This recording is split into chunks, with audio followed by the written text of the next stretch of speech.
اگلے رکوع میں انفاق کا مختصر ذکر اور پھر سود کی حرمت کا ذکر آ رہا ہے۔ اللہ نے دولت اضافی دی ہو، بہترین استعمال کیا ہے؟ راہ خدا میں لگا دو، بینک آف اللہ لمیٹڈ میں۔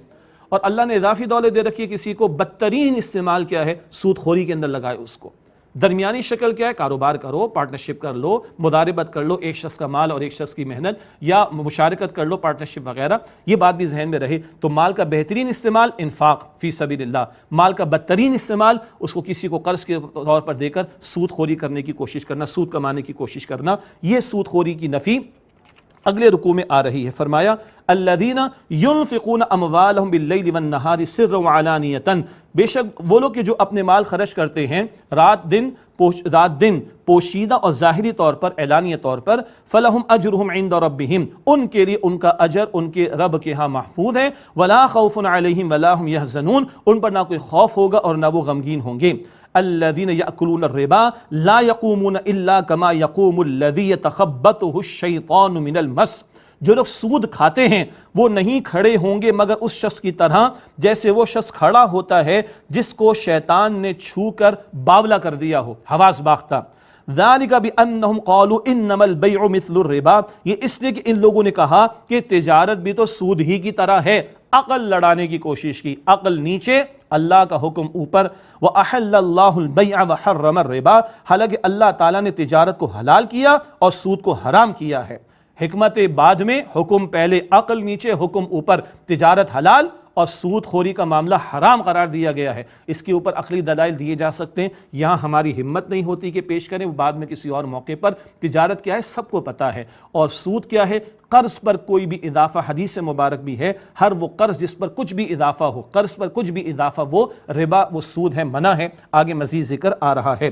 فرمایا کہ اللہ نے ربا کو حرام کیا ہے اور اللہ نے تجارت کو حلال کیا ہے۔ فمن جاءہ موعظۃ من ربہ فانتہی فلہ ما سلف، پر جس کو نصیحت پہنچی اس کے رب کی طرف سے پھر وہ باز آ گیا تو اس کے لیے ہے وہ جو ہو چکا، ماضی معاف، لیکن ڈرتا رہے۔ وَأَمْرُهُ إِلَى اللَّهِ، اس کا معاملہ اللہ کے سپرد ہے، سچی توبہ کرنی ہے۔ وَمَنْ عَادَ، اور جو پھر سود کی طرف لوٹے، فَأُولَٰئِكَ أَصْحَابُ النَّارِ هُمْ فِيهَا خَالِدُونَ، تو وہی لوگ آگ والے ہیں، وہ اس میں ہمیشہ رہیں گے۔ سود خوری جہنم میں لے جانے والی، اللہ محفوظ رکھے۔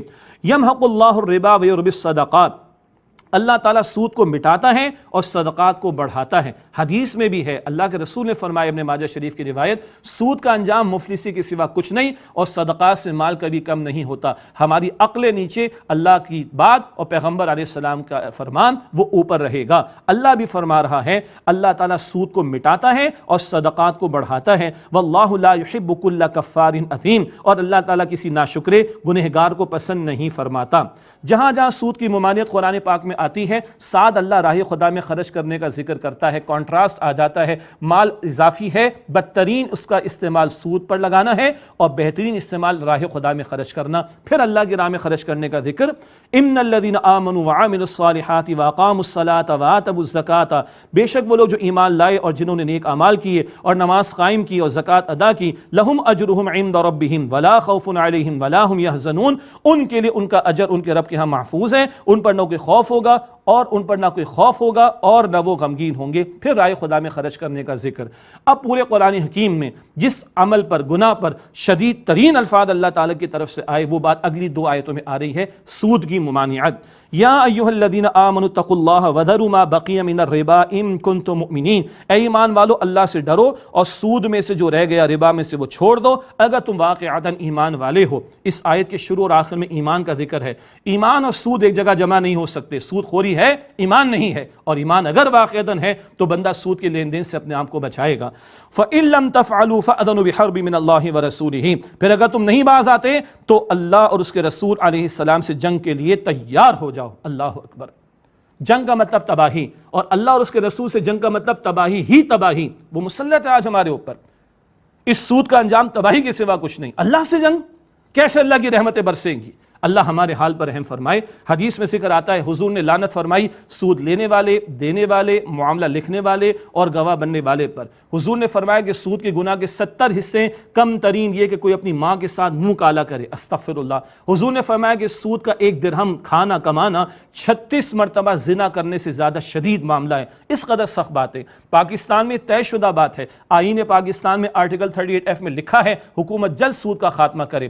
وفاقی شرعی عدالت نے 1991 میں پہلا فیصلہ دیا، پھر شریعت appellate bench supreme court of Pakistan کی 1999 میں تفصیلی فیصلہ دیا، اور پچھلے سال ماہ رمضان کے 26 تاریخ کو وفاقی شرعی عدالت نے پھر فیصلہ دیا کہ بینکنگ انٹرسٹ ربا ہے، حرام ہے، اور آج ہمارے ملک میں تباہی جو مچی ہوئی ہے وہ اس سود خوری کی وجہ سے باز آنا چاہیے۔ اللہ کہہ رہے اگر نہیں چھوڑتے تو اللہ اور اس کے رسول سے جنگ کے لیے تیار ہو جاؤ۔ انفرادی سطح پر ہم فوراً چھوڑے، سودی اکاؤنٹ بند کریں، سودی اسکیمیں چھوڑیں، اور اجتماعی سطح پر سود کے خاتمے کے لیے ذمہ داران کو اور اہل اقتدار کو محنت کرنے کی ضرورت ہے۔ فرمایا وَإِن تُبْتُمْ فَلَكُمْ رُؤُوسُ أَمْوَالِكُمْ، پس اگر تم باز آ جاؤ تو تمہارا اصل زر ہے، یعنی پرنسپل اماؤنٹ جو اصل رقم ہے وہ لے سکتے ہو۔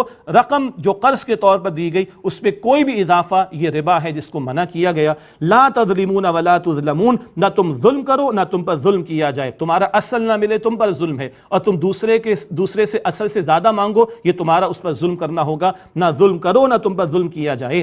وَإِن كَانَ ذُو عُسْرَةٍ فَنَظِرَةٌ إِلَىٰ مَيْسَرَةٍ، اور اگر وہ تنگ دست ہو تو کشادگی ہونے تک مہلت دے دو، مشکل ہے اس کو تو تھوڑا مہلت دے دو، مارجن دے دو، نرمی کرو۔ وَأَن تَصَدَّقُوا خَيْرٌ لَكُمْ إِن كُنتُمْ تَعْلَمُونَ، اور اگر تم بخش دو، عام حالات میں انفرادی سطح پر قرض معاف کر دو تو یہ تمہارے لیے زیادہ بہتر ہے اگر تم جانو۔ اگلی آیت ترتیب نزول کے اعتبار سے ایک رائے کہ آخری آیت، اور آخرت کی توجہ دلائی جا رہی نزول کی ترتیب میں آخری آیت۔ وَاتَّقُوا يَوْمًا تُرْجَعُونَ فِيهِ إِلَى اللَّهِ، اور اس دن سے ڈرو جس دن تم اللہ تعالیٰ کی طرف لوٹائے جاؤ گے۔ ثُمَّ تُوَفَّىٰ كُلُّ نَفْسٍ مَا كَسَبَتْ وَهُمْ لَا يُظْلَمُونَ، پھر ہر شخص کو پورا بدلہ دیا جائے گا اس کا جو اس نے اعمال کی کمائی کی، اور ان لوگوں پر ظلم نہیں کیا جائے گا۔ اللہ کل کا یقین عطا فرمائے، سود کی ہر شکل سے بچائے، اللہ سود خوری کے تمام معاملات سے ہمیں بچائے، اور اللہ ہمیں اپنا تقوی عطا فرمائے اور آخرت کی تیاری کی توفیق عطا فرمائے۔ اللہ تعالیٰ میری آپ کی ہم سب کی تمام مسلمانوں کی مغفرت فرمائے، ہمیں جہنم سے آزاد فرمائے، ہمیں جنت الفردوس عطا فرمائے، آمین یا رب العالمین۔ وآخر دعوانا ان الحمد للہ رب العالمین، والسلام علیکم ورحمۃ اللہ وبرکاتہ۔